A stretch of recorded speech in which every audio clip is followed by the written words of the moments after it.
जय हिंद एवरीवन, जय हिंद। आज हम लोग बात करेंगे पार्ट 2 एफकेट, जो पीवाईक्यू डिस्कस कर रहे हैं हम लोग जीके सीरीज का, उसका पार्ट 2। Let's move.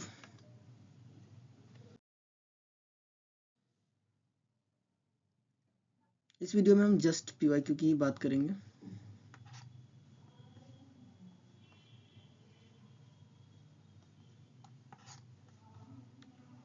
चलो आगे बढ़ते हैं। अगर आप लोग पहला वीडियो नहीं देखे हैं तो आप पार्ट 1 देख सकते हैं, जो कि काफ़ी हेल्पफुल होगा आप लोगों के लिए।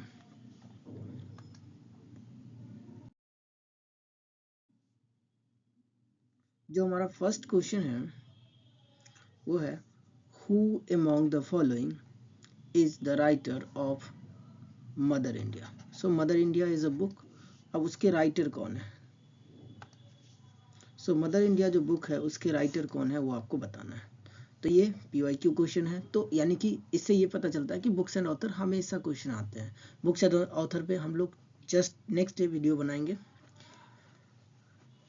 इसका जो आंसर होगा कैथरीन मायो, जो उन्होंने लिखी थी बुक मदर इंडिया। नेक्स्ट है हमारा 2 मैलेट टर्म। हमेशा स्पोर्ट्स से रिलेटेड टर्म, स्पोर्ट्स से रिलेटेड पर्सनालिटी पूछे जाते हैं। Mallet term is related to which sport? तो ये जो है आपका रिलेटेड है पोलो से। आपको कुछ टर्म, कुछ स्पोर्ट्स, कौन से स्पोर्ट्स किस चीज़ से रिलेटेड है, वो सारी चीज़ें पूछे जाते हैं, तो आपको याद रखना है। क्रिकेट से जैसे रणजी ट्रॉफी की बात की जाए, इसके बाद अगर आप क्रिकेट से बात करें तो ईरानी ट्रॉफी होता है, इसके बाद दुलीप ट्रॉफी होता है, सीके नायडू ट्रॉफी होता है। ये सारी चीज़ें आपको याद रखना होगा। हाँ, एक और बहुत इंपॉर्टेंट है, देवघर ट्रॉफी भी होता है। तो ये सारी चीज़ें याद रखनी है। हॉकी से रिलेटेड मैंने लास्ट वीडियो में डिस्कस किया है, फुटबॉल से रिलेटेड मैंने डिस्कस किया है, अब जाके वॉच करो।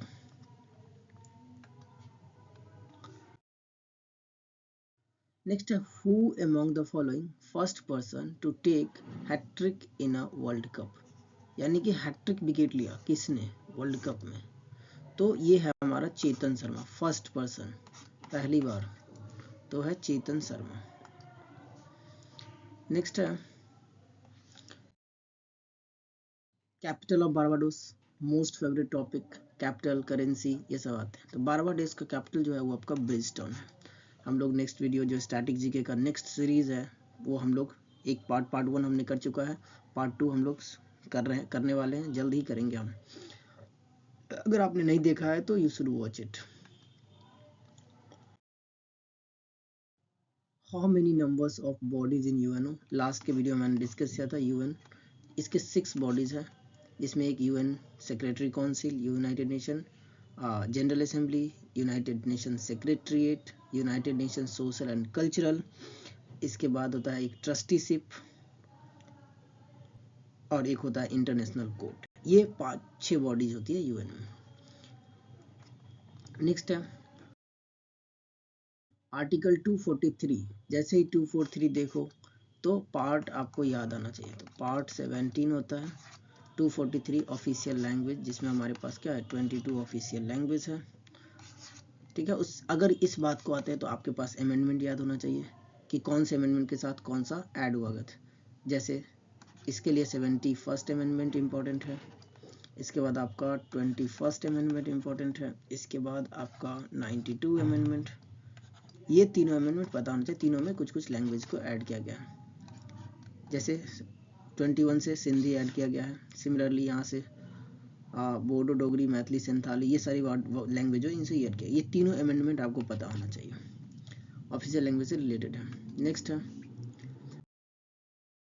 Who among the following introduced preamble in the Constituency Assembly? देखो Constituency Assembly में जो preamble था वो इंट्रोड्यूस करने की बात हो रही है, तो इस पे बहुत ज़्यादा डिबेट चला था, बट इसका जो ऑप्शन के अकॉर्डिंग आंसर चलेंगे तो अम्बेडकर ही होगा।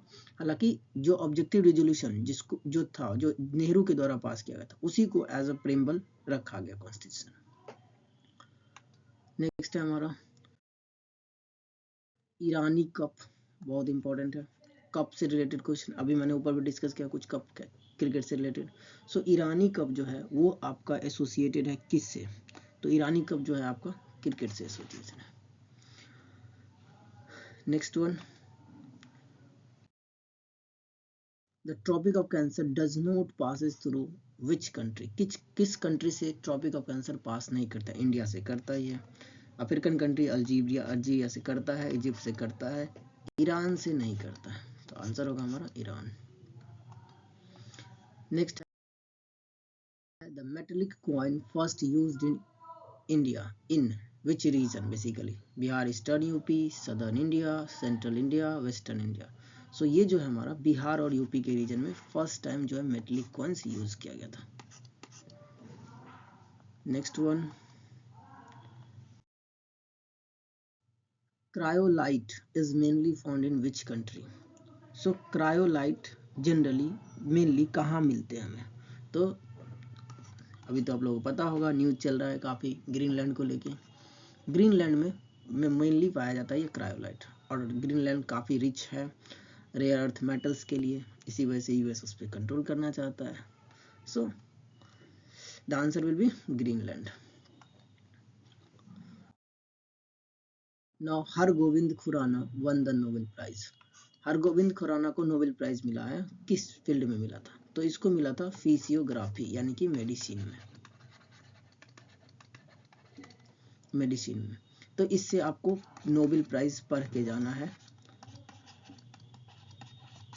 2025 का, 2025 का स्पेशली आपको मेडिसिन देख के जाना है,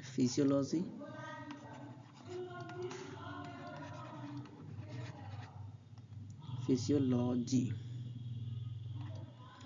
एंड आपको फिजिक्स देख के जाना है, केमिस्ट्री देख के जाना है, उसके बाद आपको पीस का देख के जाना है। Next one, prime meridian is also called, जो प्राइम मेरिडियन होता है उसको और भी किस नाम से जाना जाता है, आर्कटिक मेरिडियन नहीं, लैटिन मेरिडियन नहीं, अंटार्कटिक नहीं, बचा क्या, ग्रीनविच मेरिडियन। क्यों, क्योंकि प्राइम मेरिडियन जो इंटरनेशनल डेट लाइन की बात करते हैं, जो प्राइम मेरिडियन वो हमारा ग्रीनविच लंदन से गुजरता है, इसीलिए इसको बोलता है ग्रीनविच मेरिडियन। अगर मैं थोड़ा सा कलाकारी दिखाऊं, हालांकि मैं कलाकार हूँ नहीं, तो ये नॉर्थ पोल है, ये साउथ पोल है, तो ये जो नॉर्थ पोल साउथ पोल से जो प्राइम मेरिडियन ग्रीनविच है, ये 0 डिग्री जो होता है ये ग्रीनविच है, तो ये 0 डिग्री जो लॉन्गिट्यूड है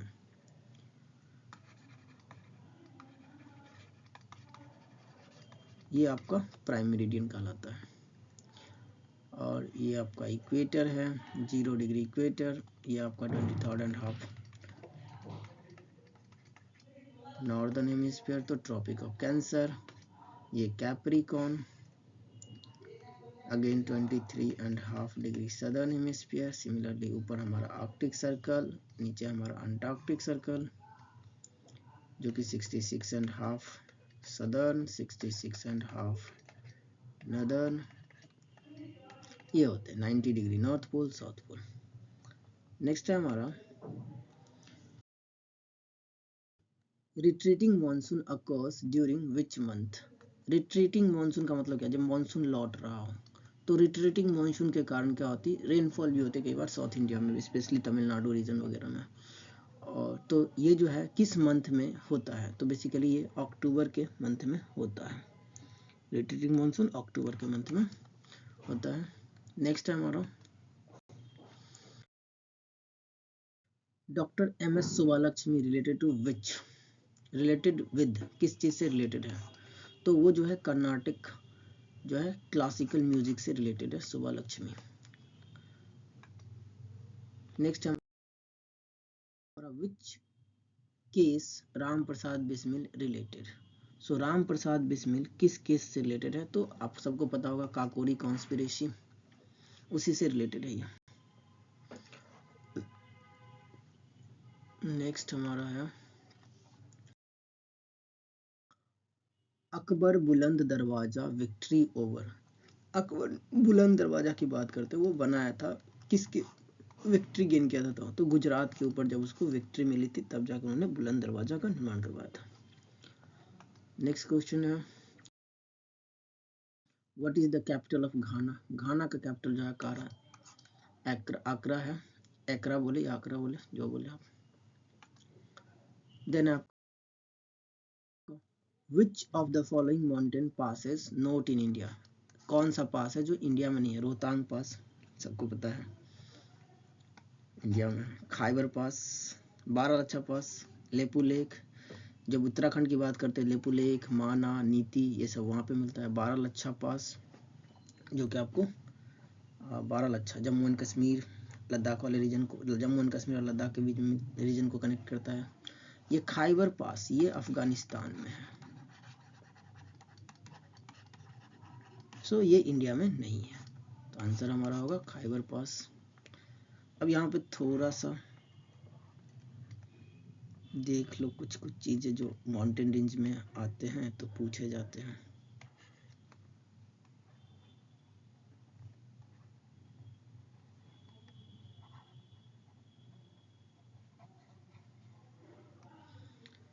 यहाँ जो हमारा है काराकोरम माउंटेन रेंज है, इसमें Ladakh, Zanskar and Pir Panjal,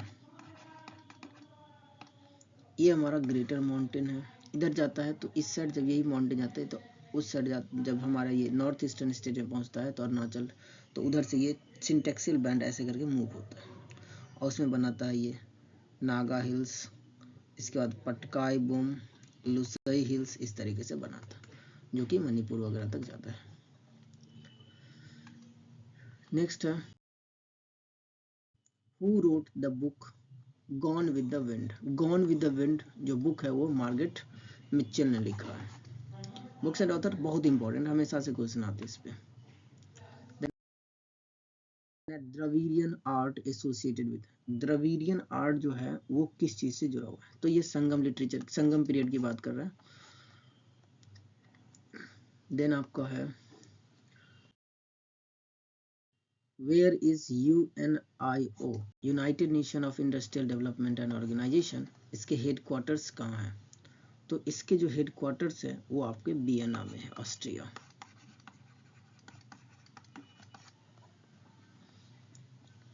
next how many players are there in volleyball. Last के वीडियो में मैंने डिस्कस किया है कि कौन से स्पोर्ट्स में कौन से प्लेयर होते, कितने प्लेयर्स होते हैं, वो बहुत इंपॉर्टेंट है, आपको याद होना चाहिए। सो जो वॉलीबॉल होता है उसमें आपके 6 प्लेयर होते हैं। नेक्स्ट है the Khilafat movement was merged with which movement. So Khilafat movement जो है बेसिकली खिलाफत खलीफा से रिलेटेड था। जब वर्ल्ड वॉर के केस कंडीशन चले तो उस टाइम पे, तो after the world war first जो हुआ था वहाँ का जो काफ़ी ज़्यादा ह्यूमिलिएशन किया गया था उस वहाँ के जो खलीफा थे उसको, जो इस्लामिक रेजिम का खलीफा हुआ करता था। सो उसके बाद उसी के अगेंस्ट, उसी को ध्यान में रखते हुए इंडियन मुस्लिम्स जो थे उन्होंने क्या किया, विरोध करना शुरू कर दिया था ब्रिटिशर्स का इंडिया में। तो उसी टाइम पे ये खिलाफत मूवमेंट हुआ था जो कि लेटर ऑन होके क्या हुआ, मर्ज हो जाता है नॉन कॉर्पोरेशन मूवमेंट, जो NCM जो गांधी जी लॉन्च किए रहते हैं उस टाइम पे। देन नेक्स्ट है हमारा the sun occupies how much percentage of area in solar system. Solar system में सन कितना एरिया कवर करता है, तो ऑलमोस्ट सन ही जो है 99.8% एरिया जो है सोलर सिस्टम में सन ऑक्युपाई करता है। एंड नेक्स्ट है हमारा दैट्स इट। तो ये थी हमारी PYQ सीरीज की सेकेंड वीडियो। नेक्स्ट वीडियो जो है जल्दी हम लेके आएंगे। If you find it useful लगता है तो लाइक्स, सब्सक्राइब एंड शेयर भी करो। एंड आपके एग्ज़ाम के अब ज़्यादा दिन बचे नहीं हैं, जस्ट 31 को है, तो I hope you guys are preparing well. अगर आप लोगों का कमेंट आता है और आप लोग सपोर्ट करते हो तो मैं जो है ना वो मॉडल पेपर एक डिस्कस कर दूंगा, जो कि मॉडल पेपर आपका EDCL ने जारी किया है। 2 मॉडल पेपर जारी किया है, वो भी आपको सिर्फ आइडिया दे रहा है कि क्या होगा, और वो आप PIQ से भी PYQ से भी आप उनका आइडिया ले सकते हो। So that's it from my side today, thank you.